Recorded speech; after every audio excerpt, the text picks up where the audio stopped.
আসসালামু আলাইকুম।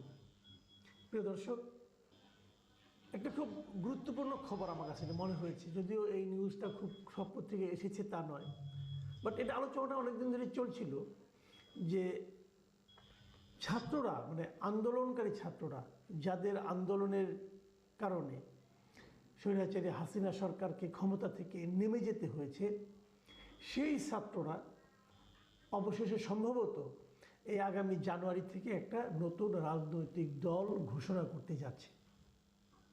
জানুয়ারি মানে কিন্তু আরও এক মাস পর থেকে এই আলোচনাটা অনেক দিন ধরে হচ্ছিল। এবং গতকালকেও আমি দেখলাম একজন খুব বিশিষ্ট ব্যক্তি একটা টকশোতে, আমিও ছিলাম সেই টকশোতে, উনি বলছিলেনই যে নির্বাচনের রোডম্যাপ নিয়ে আলোচনা হচ্ছিল। সরকার নির্বাচনের রোডম্যাপ কবে নাগাদ করতে পারে না করতে পারে এগুলো নিয়ে আলোচনা হচ্ছিল। উনি সেখানে বলেই ফেললেন যে নতুন রাজনৈতিক দল গঠন না হওয়া পর্যন্ত বোধহয় আমাদের রোডম্যাপের জন্য অপেক্ষা করতে হবে। তো এই যে কথাটা উনি বলেছেন, উনি এলেবেলে কোনো লোক না, কিন্তু খুব গুরুত্বপূর্ণ একজন লোক এবং একজন সাবেক মেজর জেনারেল উনি। তো উনি যখন এই কথাটা বললেন, উনি ভেবেচিন্তে বলেছেন কিন্তু যে নতুন রাজনৈতিক দল গঠনের আগ পর্যন্ত সম্ভবত আমাদেরকে রোডম্যাপের জন্য অপেক্ষা করতে হবে।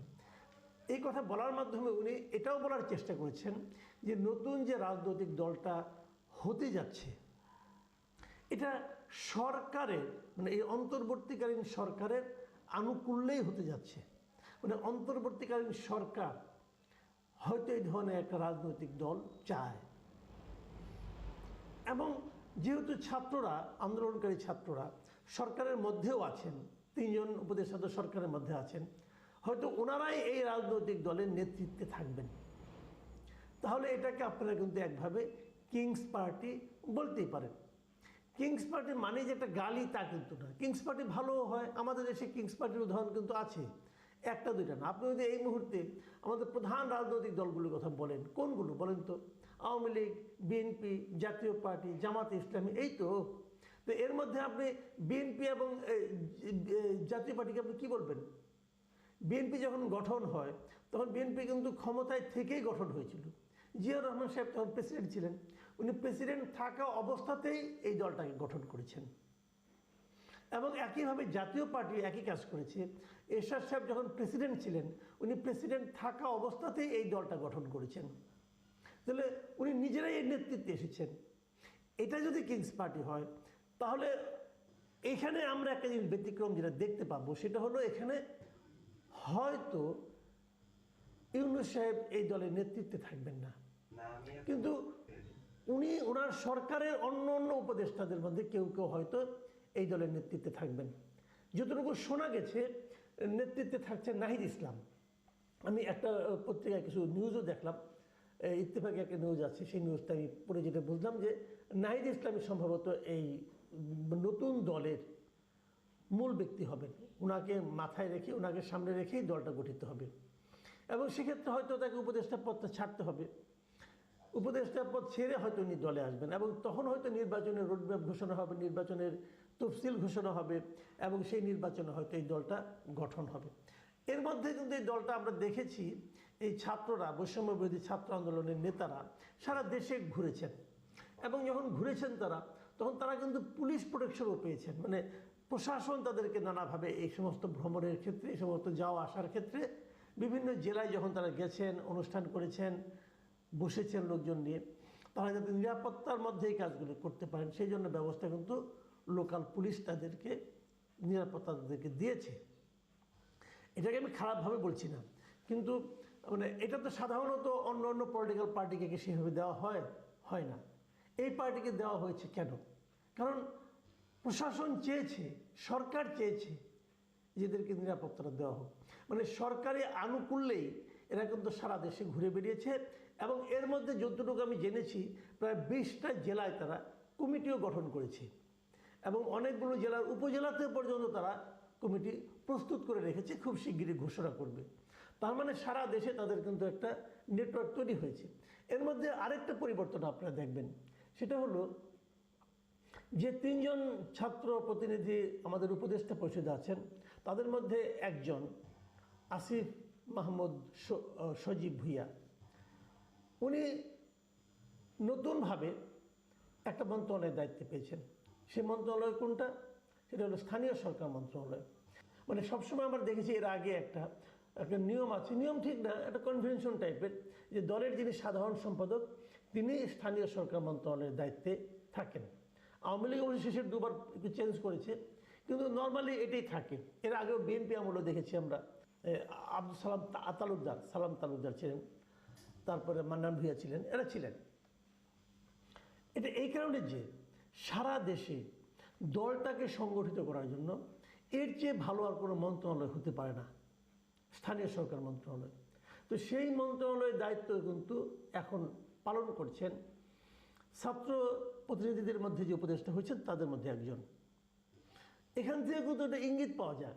সেই ইঙ্গিতটা হলো ওনারা সারা দেশের সংগঠনটাকে গড়ে তোলার জন্য এটা হয়তো একটা ইতিবাচক কিছু প্রভাব ফেলতে পারে। তো সব মিলিয়ে আমরা কিন্তু এটা দেখতেই পাচ্ছি যে ছাত্রদের একটা নতুন ছাত্র, ওরা অবশ্য বলছেন যে ছাত্র জনতার, তাহলে ছাত্রদের সঙ্গে জনতাও থাকবেন, বিশিষ্ট সমাজে থাকবেন, তারা মিলে একটা রাজনৈতিক দল করবেন। আপনারা জানেন যে এর মধ্যে কিন্তু বৈষম্য বিরোধী ছাত্র আন্দোলনের কমিটি ঘোষণা করা হয়েছে, একটা নাগরিক কমিটিও ঘোষণা করা হয়েছে, তারাও এদের একই রকম এই একই ধারাবাহিকতার মধ্যে তারা আছে। এবং এখন হয়তো সামনে একটা আমরা রাজনৈতিক দল পেতে যাচ্ছি, হয়তো তখন এই তিনটাই একই ধারাবাহিকতার মধ্যে থাকবে। যেরকম আমরা বিভিন্ন সময় বাংলাদেশের যে প্রচলিত রাজনৈতিক দলগুলো আছে সেগুলোতে দেখি, সেখানে কি দেখি, একটা মূল দল থাকে, তার একটা যুব উইং থাকে, তারপরে একটা ছাত্র উইং থাকে। এখানেও সেই একই ফরম্যাটে হচ্ছে। এর বাইরে যে জিনিসটা ইন্টারেস্টিং সেটা হলো গিয়ে যে এরা যখন নির্বাচন করবে তখন আমাদের দেশের রাজনীতির ফরম্যাটটা কী দাঁড়াবে। আমরা আগে বলতাম কি যে -2 করা হয়, মানে আওয়ামী লীগ বিএনপির নেতৃত্বকে সরিয়ে দেওয়ার জন্য। এখন ইন্টারেস্টিং যে ব্যাপারটা এই সরকার আমরা দেখতে পাচ্ছি সেটা হলো -2 আর হচ্ছে না, -2 পরিবর্তে +1 হচ্ছে। নতুন একটা দল বরং সামনে আবির্ভূত হচ্ছে। আমি মনে করি -2 ফর্মুলাটা এই জন্যই হয়নি, মানুষ এগুলি বিয়োগ করতে চায় না, মানুষ এবং নতুন কিছু দেখতে চায়। এবং আমি যদি ওভাবে ভাবি, আমি এটা বলবো যে আসলে নতুন একটা দল করা মানে তৃতীয় একটা শক্তি, রাজনৈতিক শক্তির উত্থান হওয়াটা আমার মনে হয় এই দেশের মানুষের জন্য খুবই একটা পজিটিভ দিক হবে, নতুন কিছু হবে। আমি নিজেও চাই যে একটা নতুন দল আসুক, কারণ অনেকে বলে যে আওয়ামী লীগ তো দেখলাম, বিএনপিও দেখলাম, এখন আমরা নতুন কিছু দেখতে চাই। যখন নতুন কিছু না পায় তখন তারা বলে তাহলে তত্ত্বাবধায়কই থাক। আবার অনেকে বলে তাহলে আর্মি আসুক। নানা রকম কথাবার্তা কিন্তু হয় মানুষের মধ্যে। কাজেই নতুন একটা দল, তৃতীয় একটা শক্তি আমরা দেখতে চাই। যদি সেই তৃতীয় শক্তিটা এই ছাত্রদের মাধ্যমে গড়ে ওঠে, আমি কিন্তু এটাকে অভিনন্দন জানাবো। আমি মনে করি মানুষের হাতে একটা থার্ড অপশন থাকবে, অথবা জামাতও ইদানিং বেশ শক্তিশালী হয়ে উঠেছে, তখন হয়তো ফোর্থ অপশন হবে। জামাতকেও আপনি একদম উড়িয়ে দিতে পারবেন না কিন্তু। এবং জামাত মোটামুটি সৎ নেতৃত্বের কথা বলে, সেই বিবেচনায় জামাতের এমন কোনো নেতাকে হয়তো বলা যাবে না যে সে খুব অসৎ কোনো কর্মকাণ্ডের সঙ্গে জড়িয়ে পড়েছে। এখন তারা তো ক্ষমতাতে ছিল না, পরীক্ষা হয়নি, তারপরেও তারা কিন্তু এটা জোর গলায় বলে, এবং তাদের দলের মধ্যে গণতন্ত্র আছে এগুলোও তারা বলে। কিন্তু সেই হিসেবে জামাত কিন্তু থার্ড অপশন হিসেবে মোটামুটি একটা জায়গায় অগ্রসর হয়েছে। এখন যদি ফোর্থ অপশন হিসেবে ছাত্রদের দলটা আসে, আমি মনে করি এটা আমাদের দেশে যারা সাধারণ ভোটার, মানে আমরা তো ভোটার ভাই, আমরা তো ভোট দিই, আমরা যারা ভোটার আমাদের জন্য একটা বাড়তি অপশন থাকবে, বেছে নেওয়ার জন্য একটা বাড়তি বিকল্প থাকবে। আমি মনে করি এই বিকল্পটা রাজনীতিতে খুব জরুরি।